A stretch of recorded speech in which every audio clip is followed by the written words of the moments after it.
Bonjour, je suis le docteur Gérard Bersan et dans le cadre de nos petites vidéos en médecine fonctionnelle et anti-âge, nous allons terminer le chapitre des microbiotes, des probiotiques, en essayant de voir si on peut évaluer notre microbiote.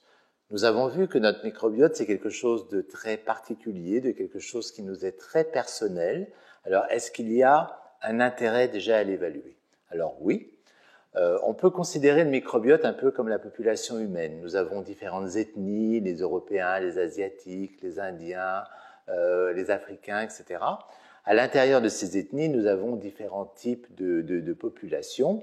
Le microbiote, c'est un peu pareil. Il y a des grandes familles. À l'intérieur de cette famille, tous les individus sont un peu différents. Mais chaque individu fait partie du tout. Le tout n'existe pas sans l'individu et l'individu fait partie du tout et influence le tout. En fait, nous avons trois grandes familles de microbiotes, le microbiote bactérien, le microbiote fongique et ce qu'on appelle le virome.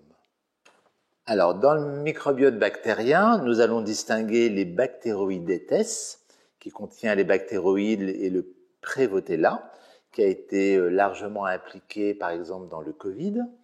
Nous avons les firmicutes, c'est-à-dire le Clostridium et le Lactobacillus. Nous avons les actinobactères, dont le Bifidobacterius. Nous avons les protéobactères, comme les Escherichia coli. Donc ça, c'est un peu déjà toute la famille bactérienne. Dans le microbiote fongique, nous avons les levures et les champignons, c'est-à-dire les candida, les Saccharomyces, l'Aspergillus, etc. Donc c'est une famille également différente qui va croître différemment que la famille bactérienne. Et enfin, nous avons le virome, qui est une population de virus susceptible de modifier le fonctionnement des bactéries. Alors en fait, comment évaluer tout ce microbiote? Nous avons plusieurs techniques. Nous avons des techniques très anciennes comme la mise en culture des selles, mais en fait, cette mise en culture ne va concerner que quelques germes bien précis. Ça peut être pratique pour évaluer certaines pathologies, mais c'est un petit peu restreint pour évaluer tout le microbiote. Nous avons le fécalogramme. Alors un fécalogramme va un peu analyser la composante des selles en glucides, en lipides, mais ne va pas tellement nous informer sur le microbiote. Nous avons l'étude du génome par PCR. Donc là aussi, le PCR ne va chercher que certains germes, ne va pas évaluer toute la population du microbiote.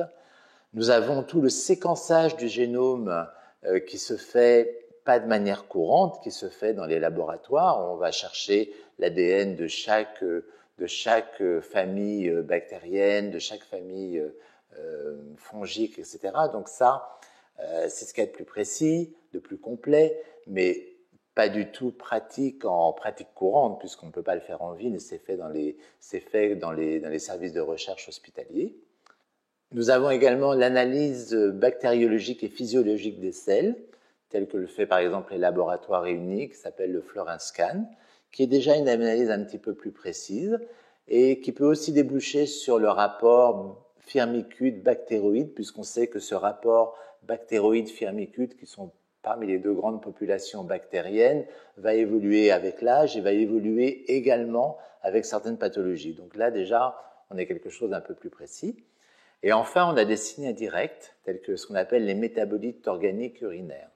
Ces familles bactériennes et fongiques sont comme des familles qui vivent, qui sont nourries par les probiotiques et qui meurent.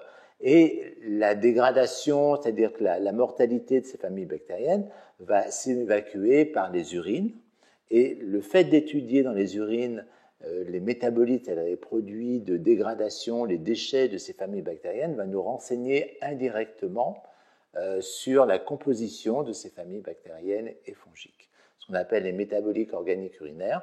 Ça, par contre, c'est un examen indirect, mais qui est un examen assez facile à faire, qui n'est pas excessivement cher, et qui permet d'avoir quand même une bonne approche de la composition de nos familles du microbiote.